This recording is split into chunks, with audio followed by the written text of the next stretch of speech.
আজকে আমি তোমাদের সাথে একটা ভীষণ স্বাস্থ্যকর আর সুস্বাদু রেসিপি শেয়ার করছি। তাহলে চলো শুরু করি। এর জন্য এখানে আমি নিয়ে নিয়েছি একটা ভোলা মাছের পিস, যেটাকে ভালো করে কাট লাগিয়ে নিয়েছি। এবার বাকি উপকরণগুলি নিয়ে নিচ্ছি আলু কুচি কুচি করে কেটে রাখা। মাছটা দেখতে পাচ্ছিলে যে আমি প্রথমেই নুন হলুদ দিয়ে মেখে রেখেছিলাম প্রায় 5 মিনিট। এবার আলুর কুচিগুলো নিয়ে নিয়েছি।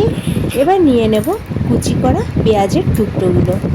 রেসিপিটি যদি তোমাদের ভালো লাগে লাইক কমেন্ট শেয়ার করো, সাবস্ক্রাইব করে চ্যানেলের পাশে থেকো। পেঁয়াজ কুচি নিয়েছি। এবার নিয়ে নিচ্ছি ধনেপাতা কুচি। এই রেসিপিটাতে কিন্তু ধনেপাতা কুচি অবশ্যই ব্যবহার করতে হবে। এবার গুঁড়ো মশলাগুলো দিয়ে দিচ্ছি স্বাদ মতো নুন, পরিমাণ মতো হলুদ আর ইচ্ছে মতো লঙ্কা গুঁড়ো, মানে যে যতটা ঝাল খাবে। এবার দিয়ে দিচ্ছি 1 টেবিল চামচ সর্ষের তেল। এবার সব কিছু একসাথে ভালোভাবে হাত দিয়ে মেখে নেব। এই রান্নাটার বিশেষত্ব হলো রান্নাটা ভীষণই স্বাস্থ্যকর, কারণ একসাথে মেখে রান্না করছি। আর তেলটা কিন্তু নিজের সাধ্যের মধ্যেই দেয়া যাবে, যত কম বা বেশি যেভাবেই চাও। তো মাখা হয়ে গেছে, কত সুন্দর দেখতে লাগছে দেখো। এইবার একটা ফয়েল পেপার নিয়ে নিলাম। ফয়েল পেপারের ভেতরে সব ম্যারিনেট করা জিনিসগুলো আমি এবার দিয়ে দেব। প্রথমেই দিয়ে দিচ্ছি মাছের পিসটা। এবার বাকি আলু যেটা রয়েছে সেটা আমি এখানে দিয়ে দেব। পুরো রান্নাটাতে কিন্তু ফয়েলে হচ্ছে। এটা কিন্তু কলা পাতাতেও করা যায়, তবে আমার কাছে কলা পাতা নেই, আমি ফয়েল পেপারেই করছি। তোমরা ফয়েল পেপারে করে দেখো, ভীষণই ভালো লাগবে।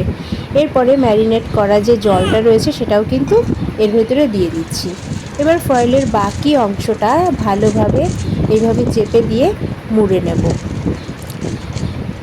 এই রান্নাটা করতে কিন্তু একদমই বেশি সময় লাগে না, মাত্র 10 মিনিট সময় থাকলেই কিন্তু রান্নাটা হয়ে যায়। দেখো ফয়েলটা মোড়া হয়ে গেছে। এবার একটা কড়াই গরম করে সেই কড়াইটাতে আমি ফয়েল পেপারটা দিয়ে দিচ্ছি।